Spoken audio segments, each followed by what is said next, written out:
Obreiros Evangélicos, capítulo 53. Nosso dever de conservar a saúde.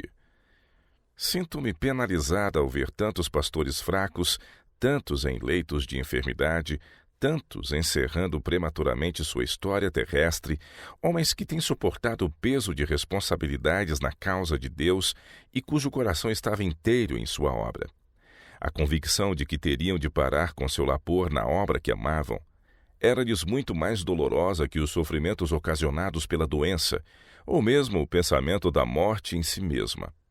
Nosso Pai Celestial não aflige nem entristece de bom grado aos filhos dos homens. Não é o autor da doença e da morte. Ele é a fonte da vida. Deseja que os homens vivam e deseja que sejam obedientes às leis da vida e da saúde para que vivam. Os que aceitam a verdade presente e são santificados por meio dela têm um intenso desejo de representá-la em sua vida e caráter. Sentem na alma um profundo anseio de que os outros vejam a luz e nela se regozijem.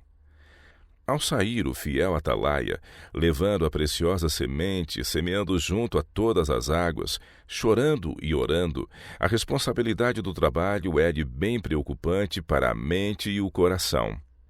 Ele não pode suportar continuamente a tensão, tendo a alma abalada até ao íntimo, sem se esgotar prematuramente. Em cada discurso são necessárias energia e eficiência, e de tempos a tempos é necessário que se tire do tesouro da palavra de Deus uma nova provisão de coisas novas e velhas. Isso comunicará vida e poder aos ouvintes. Deus não quer que fiqueis tão exaustos que vossos esforços não tenham frescura ou vida. Os que se empenham em constante labor mental, quer no estudo, quer pregando, precisam de repouso e variação. O estudante fervoroso está constantemente forçando o cérebro, enquanto muitas vezes negligencia o exercício físico e, em resultado, as faculdades físicas são enfraquecidas e o esforço mental é restrito. Assim, o estudante deixa de realizar a própria obra que ele poderia ter feito se tivesse trabalhado prudentemente. Se trabalhassem inteligentemente, dando tanto ao corpo como à mente a devida quantidade de exercício, os pastores não sucumbiriam tão prontamente à moléstia. Se todos os nossos obreiros se achassem localizados, de maneira que pudessem passar algumas horas diariamente em trabalho ao ar livre e se sentissem na liberdade de o fazer, isso lhes seria uma bênção. Seriam capazes de se desempenhar com mais êxito nos deveres de seu ofício. Se eles não têm lazer para afrouxar a atenção completamente, poderiam fazer planos e orar enquanto trabalham com as mãos e voltariam à sua ocupação refrigerados no corpo e no espírito. Alguns de nossos ministros acham que precisam realizar a cada dia qualquer trabalho que possam relatar para a associação. E, em resultado de buscar fazer, seus esforços são muitas vezes débeis e ineficientes. Eles devem ter períodos de repouso, de inteira liberdade de trabalho intenso. Esses períodos, porém, não podem tomar o lugar do exercício físico diário. Irmãos, quando dedicais tempo a cultivar vosso jardim, adquirindo por essa forma o exercício necessário para manter o organismo em bom funcionamento, estáis fazendo a obra de Deus tanto como ao dirigir reuniões. Deus é nosso Pai. Ama-nos e não exige que nenhum de seus servos trate mal a seu corpo. Outra causa de má saúde e ineficiência no trabalho é a má digestão. É impossível ao cérebro trabalhar da melhor maneira quando os órgãos digestivos são maltratados. Muitos comem apressadamente de várias espécies de comida, as quais estabelecem um conflito no estômago, confundindo assim o cérebro. O emprego de alimentos nocivos e o comer em excesso, mesmo do que é saudável, devem ser igualmente evitados. Muitos comem a toda hora, a despeito das leis da saúde. Depois a mente fica obscurecida. Como podem os homens ser honrados com a iluminação divina, quando são tão descuidados em seus hábitos, tão desatenciosos para com a luz que Deus tem dado com relação a estas coisas? Irmãos, não é tempo de vos converterdes quanto a essas condescendências egoístas?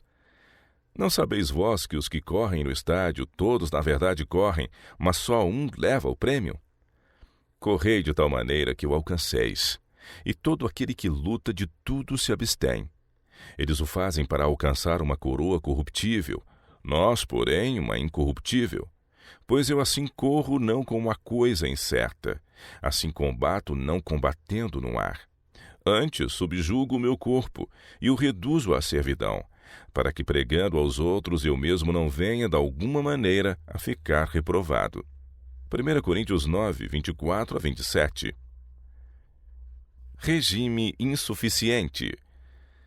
Não penseis, entretanto, que seja vosso dever viver com um regime insuficiente.